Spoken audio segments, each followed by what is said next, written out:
Israa'el diinota kootii namoota jettee hundumaa addunyaa kanarraa biyya isaan jiran kamiyyuu seentee ajjeesuu ni dandeessi.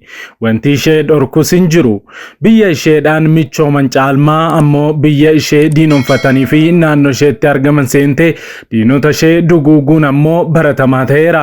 Akka fakkeenyaatti hangaa'ota Hamaas Gaazaa bulchuuf tattaafataa turanii fi hangaa'ota Filisxeem hedduu duguugdeetti. Engadda sangaa olaanaa Hamaas qaba jedhuu fi nama siyaasaa godhatee ittiin dhaadatu bakka isaa bu'ee falmuufis magaalaa guddoo Iraan Teheraan keessatti adamsitee ajjeefteetti. Ofii dhoksaan Israa'el biyya ormaa keessatti diinota ishee adamsitee ittiin ajjeeftu kun maali? Har'as dhugumaa akkuma macaafa qulqulluu irratti kanaan dura barreeffamaa ture kakuun Waaqayyoo isaan wajjin addatti jiraatinna. BBC'n waan qindeeffatee qabannee dhiyaanneerra nu waliin tura.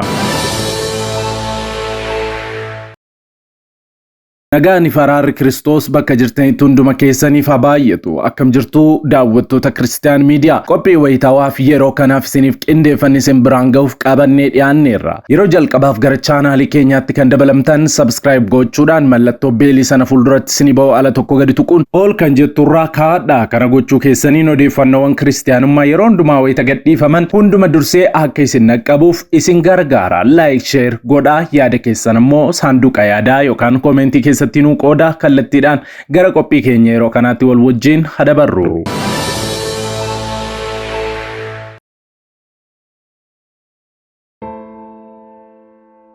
Taateen onkololeessa torbaa bara 2023 raawwate sosochii siyaasa baha giddu galeessaa waggootaaf qabbanaa'ee ture deebisee waan dammaqse fakkaata. Keessumaa dhimmi Filisxeemota addunyaa irratti dagatamee ture akka dibaa abiddaa deebi'ee haara'e. Hamaas onkololeessa torbaa gaafa haleellaa Israa'el irratti raawwatu keessumaa biyyoonni lixaa Israa'el of ittisuuf mirga akka qabdu deeggarsaan Israa'eliif kennaa turaniiru. Olee bulee akkaataan ittiin Israa'el Gaazaatti waraana geggeessite hedduu rifaasisaas ta'e. Lammiileen nagaan 38 ol ajjeefamuun hawaasa idil addunyaas rifaasise. Israa'el waraana akka dhaabduuf warra duraan deeggaraa turan dabalatee bulchiinsa Beniyaamin Netanyaahuu irratti dhiibbaa gochuu eegalan. Haa ta'u garuu waraanni Gaazaa fi Israa'el qofaan dhaabbatee osoo hin taane Libaanos irraa Hizboolaa, Yemen irraa Hutii fi mootummaan Iraanis hirmaachise.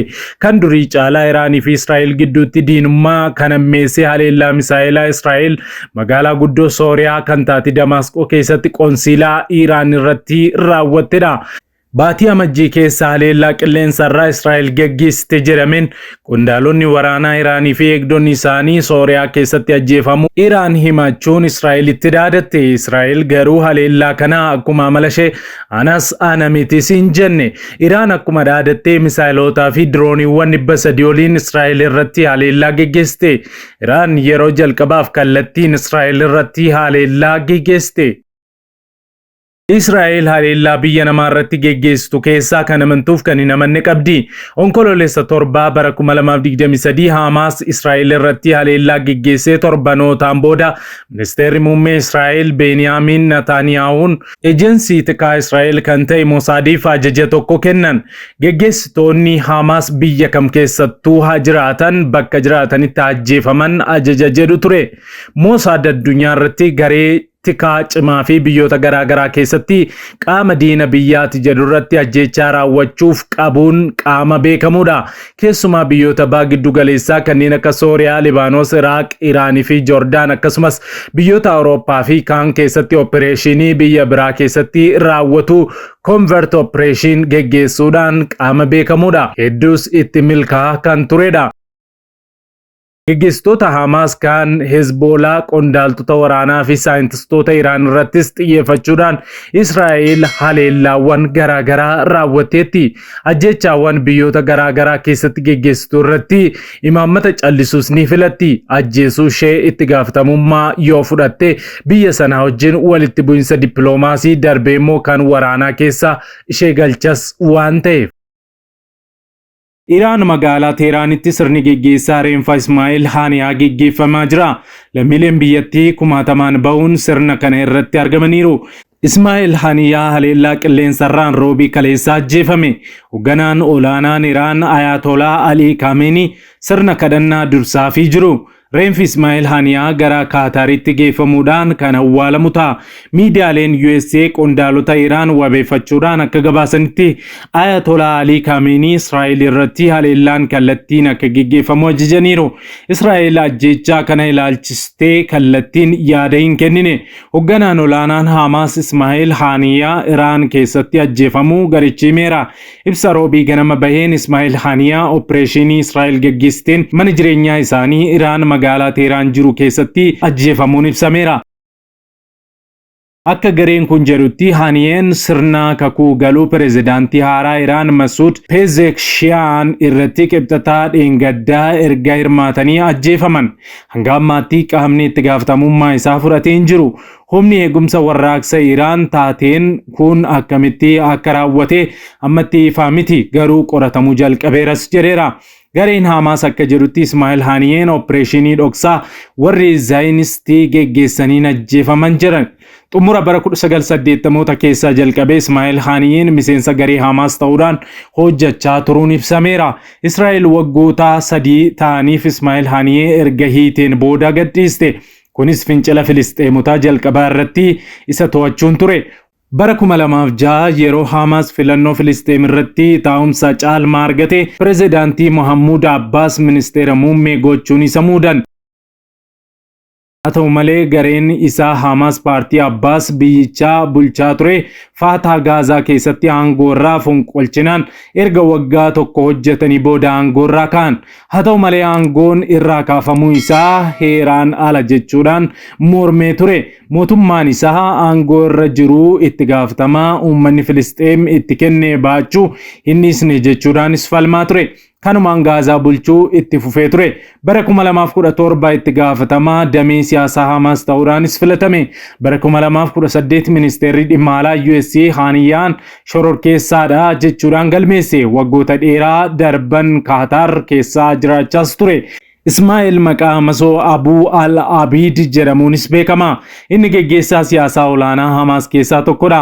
Mana hidhaa Israa'el daangaa Israa'elii fi Libaanositti argamu bakka namni hin jiraanne keessatti haala rakkisaa keessatti dabarseera. Erga mana hidhaatii bahee Gaazaatti deebi'uun biiroo geggeessaa hafuuraa Hamas kan ta'e Sheikh Ahmed Yaasinitti geggeessaa ta'ee muudame. Gaggeessummaa fi dandeettiinsaa cimaa deemnaan ministeera muummee ta'ee filatamuu ga'e. Walitti bu'iinsa torbee tokkoof Hamasii fi Fatah gidduutti geggeeffameen Alqaasaa Birgeedirraa namoonni hedduun du'anii booda bakka bu'oota paartii pirezidaantii Muhammad Abbas paartii Fatah Gaazaadhaa waan ari'eef Muhammad Abbas ammoo aangoo ministeera muummeerraa Ismaa'eel Haniyaariyaan yeroo ari'amuu sana reefu waggaa tokkoof ministeera muummee ta'ee tajaajilaa ture. Boodarraa ammoo Fatah wajjin araara buusuuf yaalii garaagaraa gochaa ture. Bara 2017tti geggeessaa biiroo siyaasaa Hamas ta'ee kan muudame yoo ta'u, waggaa itti aanu ammoo Ameerikaan shororkeessaa addunyaa jechuudhaan galmeessite. Maarree sirni geggeessaa isaanii jimaata boru Qaataritti akka geggeeffamu dhaga'ameera.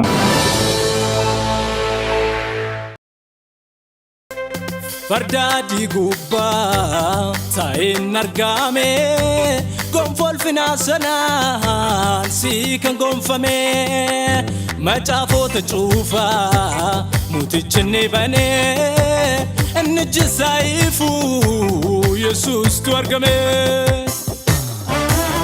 ati guddaadha hundumaa bitta jaalala keetii hundaruun fatta ati guddaadha hundumaa bitta jaalala keetii hundaruun fatta.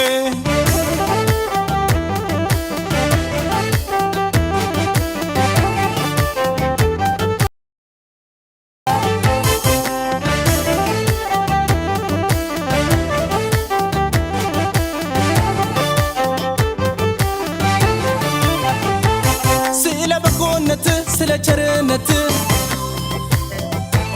igalo lafteti jalala moteti aretu yura bazanta sra keber hinmo motel kaliguyo ነጩ ፈረስ ላይ የተቀመጠው ጽድቅና ስልጣን በእጁ የሆነው ፊቱ እንደ ፀሐይ ነው የሚያበራ ዘምርለት ስለሱ ላውራ ነጩ ፈረስ ላይ የተቀመጠው ጽድቅና ስልጣን በእጁ የሆነው ፊቱ እንደ ፀሐይ ነው የሚያበራ ልዘምር ደስ ለሱ ላውራ እንካ ምስጋና እንካ እልልታ እንካ አምልኮዬ ኢየሱስ ጌታዬ እንካ ምስጋና እንካ እልልታ እንካ አምልኮዬ ኢየሱስ ጌታዬ ኦገለተኬ ኦገለታ ኦገለተኬ ኦገለታ ኦገለተኬ ኦገለታ ኦገለተኬ ኢየሱስ ኦገለታ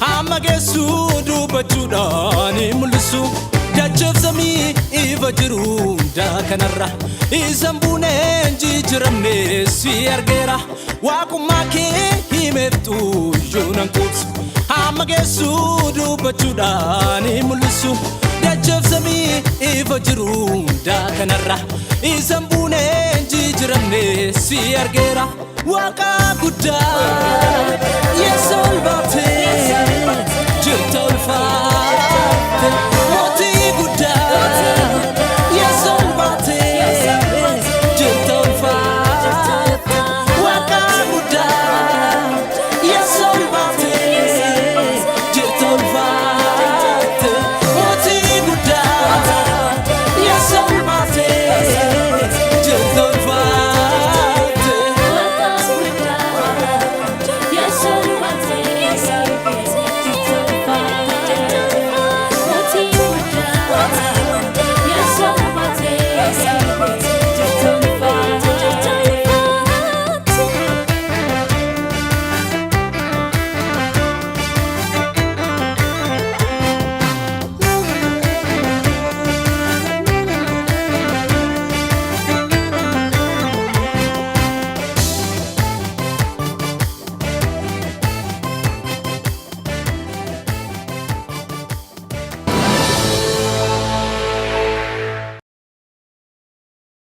daawwattoota keenya Christian Midiyaan namoota membershipii nuuf ta'u fedha qaban simachuudhaaf carraa gaarii fi gammachiisaa seena qabeessa qopheessee jira. Harri ammummaa viidiyoo kanarraa ilaaluun tartiiba kana hanga xumuraatti hordofuun maatii murteessoo dhaabbata keenyaa ta'a. Jalqaba irratti chaanaalii YouTube Christian Midiyaarraa erga seentanii booda subscribe kan jedhu fuulduraa join kan jedhu tuqxu. Namoonni Itoophiyaa keessa jirtan yookaan join kan jedhu isiniif fiduu didee yookaan hin jirre ammoo VPN yookaan piisfoonii yoo fayyadamtan isiniif fida. Achis join kan jedhu erga tuqxanii booda sadarkaa maallaqa arjoomtan sadii isiniif ka'a. Kan jalqabaa birri kan jedhu, kan itti aanu warqee kan jedhuu fi kan dhumaa diamond kan jedhudha. Hamma maallaqa ittiin miidiyaa keessan Christian Midiyaa cinaa dhaabbattan erga filattanii booda fuuldura isaa kan jiru join kan jedhu tuqxu. Achi booda maallaqa keessan master kaardii yookaan viizaa kaardii yookaan credit kaardii irraa warri fayyadamtan odeeffannoo jiru lakkoofsa kaardii keessan irra jiru guutu. Xumura irratti warri credit kaardiis akkasuma master kaardiis ta'uu odeeffannoo barbaachisu erga guuttanii booda baay kan jedhu dhuma irratti kan argamu kana tuqxu. Ergasii jalqabdanii maatii keenya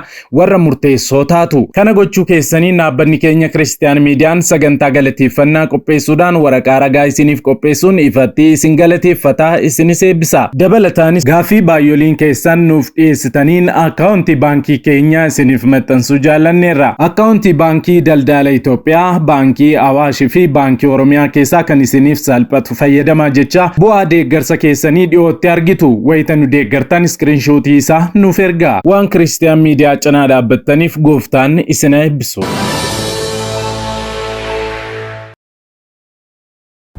Waggoota dheeraadhaaf kiristaanonni miidiyaalee ittiin sagalee isaanii ibsatan dhabuun rakkataa turaniiru. Bari'uun waan hin oolleef maarree kunoo Christian Midiyaa sagalee nuuf ta'aa jira. Kanaaf miidiyaa haqaa odeeffannoo dhugaadhaaf wayitaawaa YouTube Kristaan Miidiyaa Subscribe. like share godhaa. warra sagalee dhabaniif sagalee ni taana. Yesuus fayyisaadha. Egaan daawwattoota Kiristiyaan Miidiyaa qophiin yeroo kanaaf siniif qindeeffannee kanneen hanga ammaatti daawwattanidha. Yeroo jalqabaaf yookaan qophii keenya walakkaatti gara chaanaalii keenyaatti kan dabalamtan subscribe gochuudhaan mallattoo beelii sana fuulduratti sinii ba'u ala tokko gadi tuquun ol kan jettu irra kaawwachuu akkasumas like share gochuun saanduqa yaadaa keessatti immoo yaada keessan nu kaa'uu hin dagatina. Sa'aatii muraasaa booddee odeeffannoo haaraaf gara biraatiin hamma deebinee ol arginutti turtii gaarii siniif haa ta'u nagaan tura.